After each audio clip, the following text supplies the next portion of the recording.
video is a transmission of a yogaSOMATIcs practice of Paschimottanasana, the gesture of folding forward, bowing to the earth.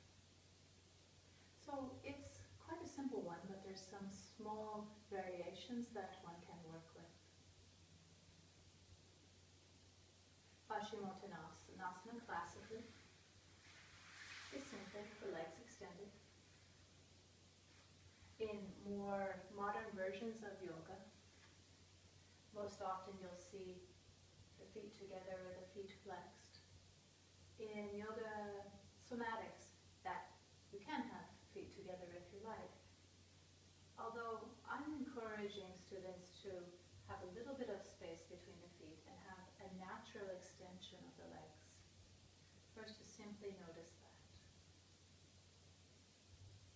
To give a little rocking to the leg, to feel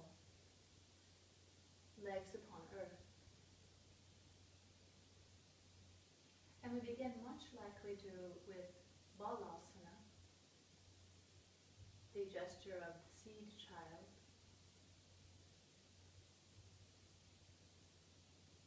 With a soft rocking, almost as if there is a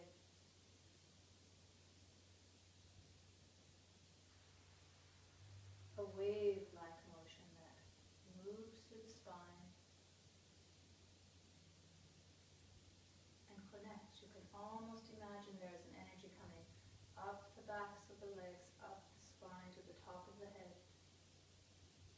back to the soles of the feet, up the backs of the legs, up the spine to the top of the head, into the soles of the feet. So it could be a small version of that, or a large version.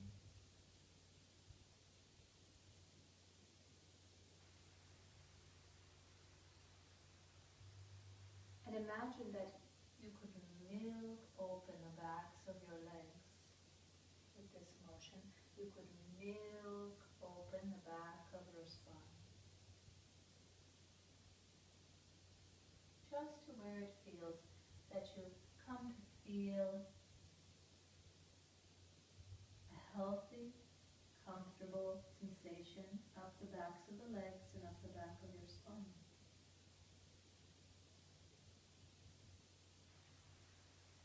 Often I will suggest you have support for your head in Paschimottanasana, because as letting the head hang or letting the head rest into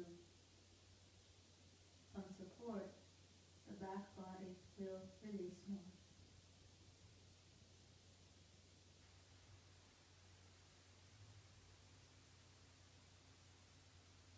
And then attending to how the breath moves through your own body.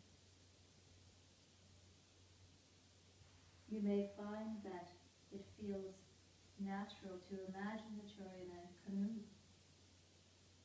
on a calm river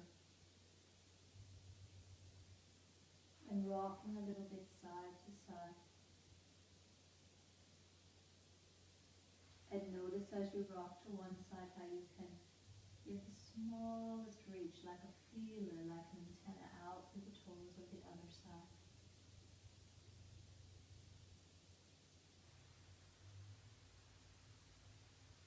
Individually milking the backs of the legs, backs of the knees.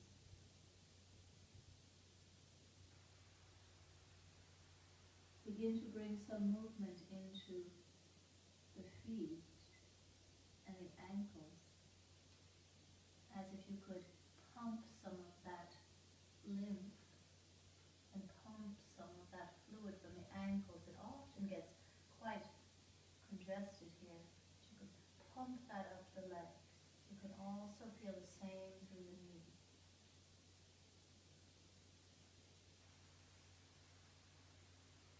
One leg at a time for this pumping of the lymph.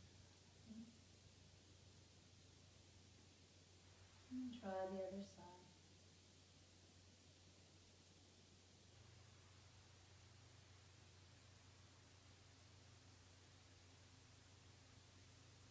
From ankle up through the knee. like, without rigidifying or getting hard through the feet. So see what it feels like to reach the energy out through your heels.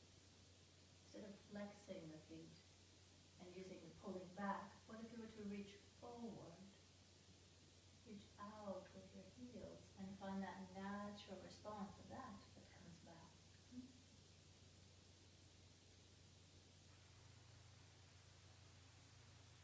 Soft mouth, soft jaw, and then there's the opportunity for staying with what is.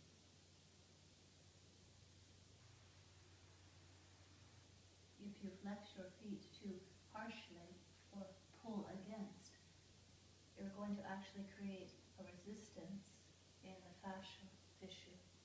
It's going to say, oh, we have to brace because there's something to go against.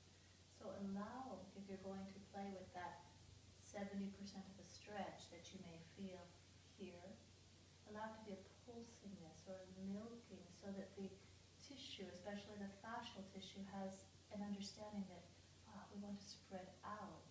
We want to experience the space around us. We don't need to have finite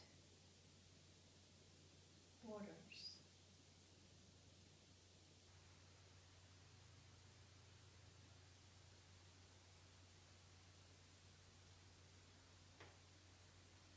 The containment comes simply from staying within the form and then feeling as you breathe in that the breath can move down below the belly button, feeling space around sacral tissue.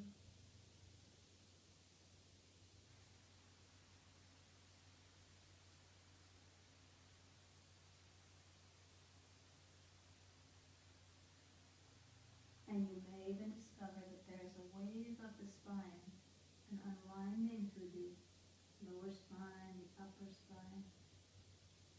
I'd like to play out while you maintain and stay in form.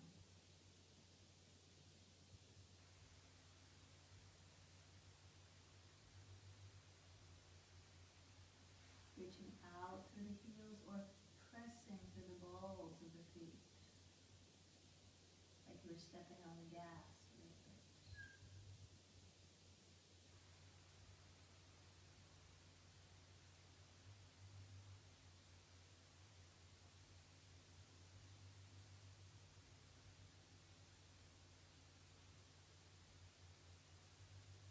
When the moment feels to be changing or expanding out of this form, of course you could unwind to the side, but in a classic sense, bring your attention back to your coccyx. And imagine coccyx rooting, rooting, rooting. Let your hands drag as if you're dragging them through sand. Rooting, rooting, rooting. Rooting. So the verticalization process, once again, is simply a reciprocal movement of rooting.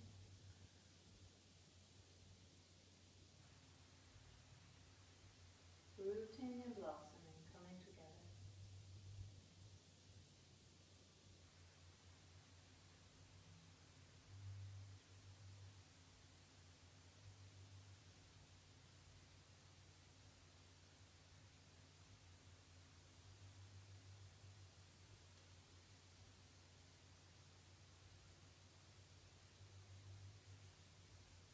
Integration.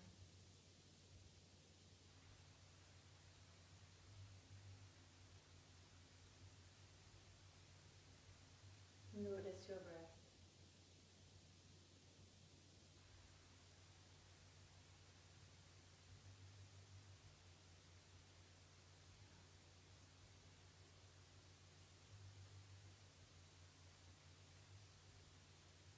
And whatever gesture that you'll be working with. If you're not practicing a spontaneous unwinding, be sure to make transitions through the spiral. A note on yogaSOMATICS in general, but noticing it through Paschimottanasana, is to give great attention to the fact that the feeling body, the tissues, the organic being that you are, the cells, the blood, the fluid, the bones, the tissues, the lymph, loves completion. So there's a sense of, as you're rooting, for example, as you're imagining, you're visualizing coccyx growing as a root down to earth, and your root might be different each time you do it, that natural blossoming or the natural upgrowth, sprouting, however you like to speak of it, allowing it to really finish its cycle, a blossom,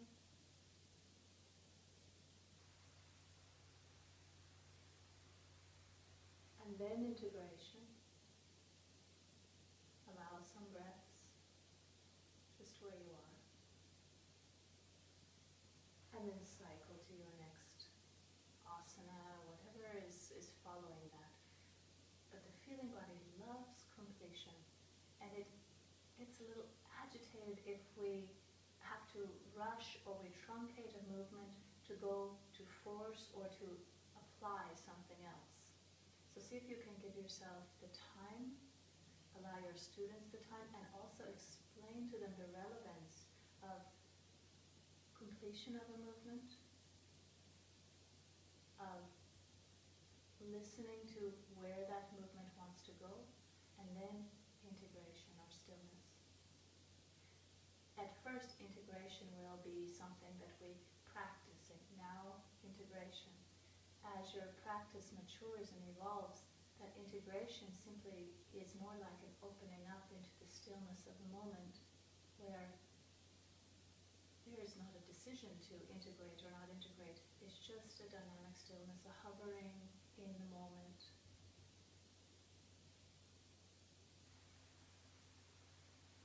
And then a sliding naturally into the next movement of life.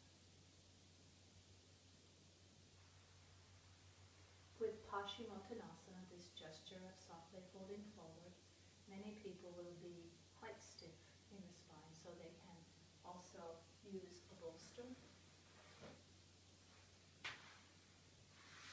You can use a bolster atop the legs. You can use some blocks or another cushion here to rest the head. I don't have that cushion here with me today. You could allow the forearms and the elbows to be a resting point. And for a person that has quite a spinal, probably people with spinal injury, that they can hardly sit forward at all, and you'll see them, they have a spine that doesn't have hardly any arc here, collapsed in like this. One of the best ideas is to let your bolster be up against the wall.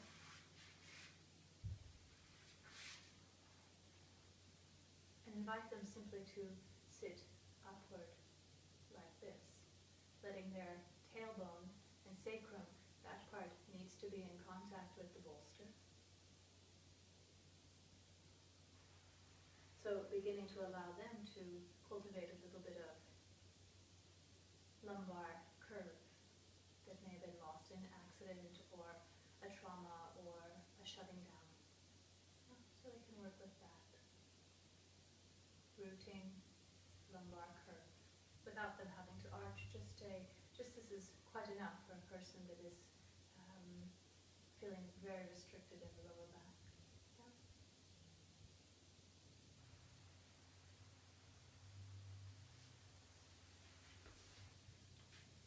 So, some notes on Paschimottanasana.